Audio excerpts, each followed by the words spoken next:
there, May Flom here, and I am excited to be showing you today my little Raven Halloween card.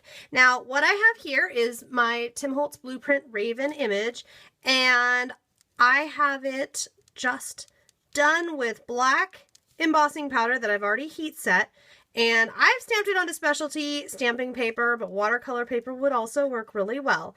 Now, what I am doing here, I have got Distress Spray Stain that are in water brushes, and I have another video about that. In fact, I will link it up there on YouTube and put a little card there, so it should pop up for you if you're interested in checking that out, or if you're not sure what I'm talking about.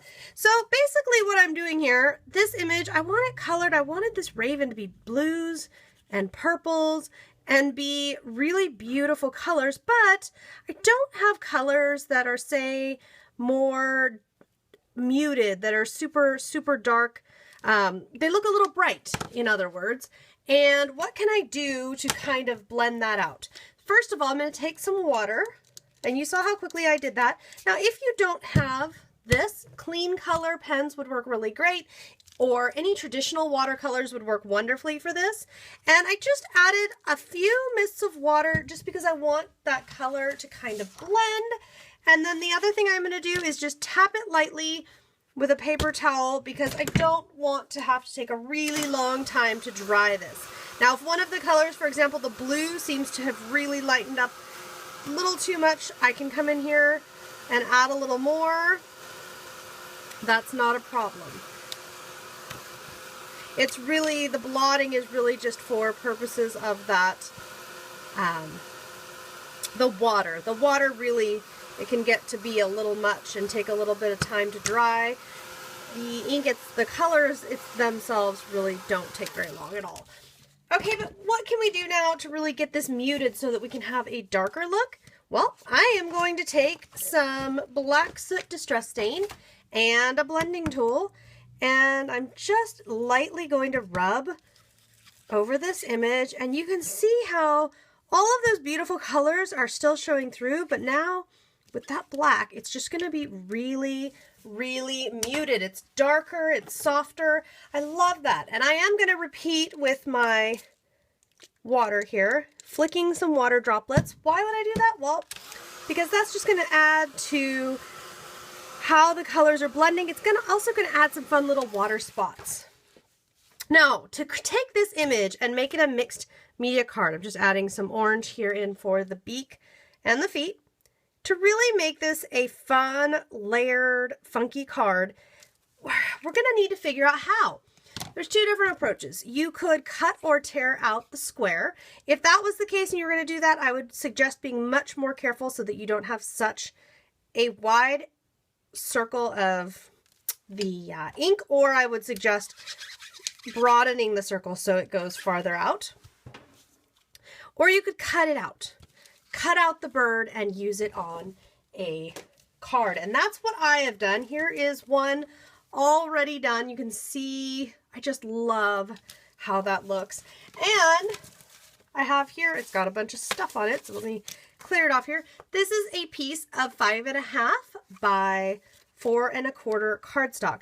So what I like to do, I've stitched this cardstock, and I'm working on just a card front. I will attach it later to a card base.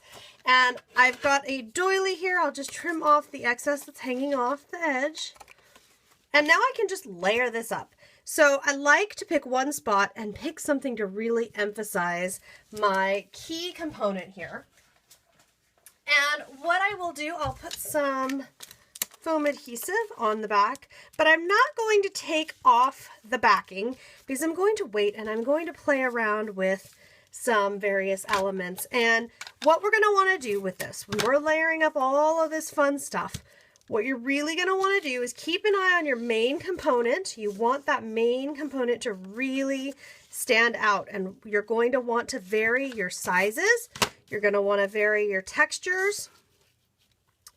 And you're going to want to be careful to not create trapped space. And what I mean by trapped space is, let's say, for example, if I went like that. Now we've got kind of an awkward little zone right here where things aren't quite coming together, versus if I had turned this way, it makes a little more sense. Okay, so we do want to be careful of trapped space, and I like to keep this guy around just so I can see where things are going and kind of keep an eye on what is happening and what I like versus what I don't like. And you might notice I'm not using a ton of adhesive.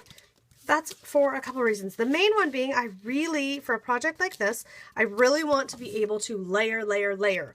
So in order to do that, I'm using minimal amounts of adhesive so that all of my elements are it's very easy for me to continue to add additional elements. Now, as I work through here, I don't like that one.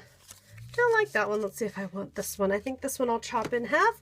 And don't be afraid, especially, this is Tim Holtz Ideology ephemera that I'm using here. Do not be afraid to cut and chop into stuff and use just bits and pieces. That's another great way to get more stuff going on in more ways. So I've got that.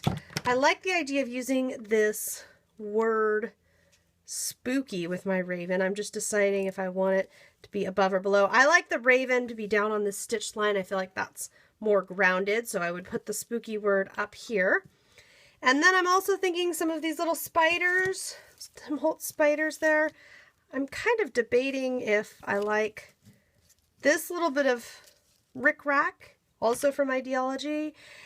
And then I've got, no, I'm not really a fan of that for this project. Then I've just got a few little bits with orange, a little pop of color for something like this. I like to keep it a lot black and white. It goes better with my raven, but I also like the idea of a few little pops of color. And finally, I have the seasonal chit chat, and I feel like the little pop of white will also be good. So I am going to finish gluing all of this down. I hope you have enjoyed this little card tutorial. If you have any questions, comments, anything you'd like to see, anything at all, be sure to leave me a comment or shoot me an email from my blog, depending on where you're watching this video from. Thanks for tuning in, guys. I will see you next time. I wish you very happy crafting.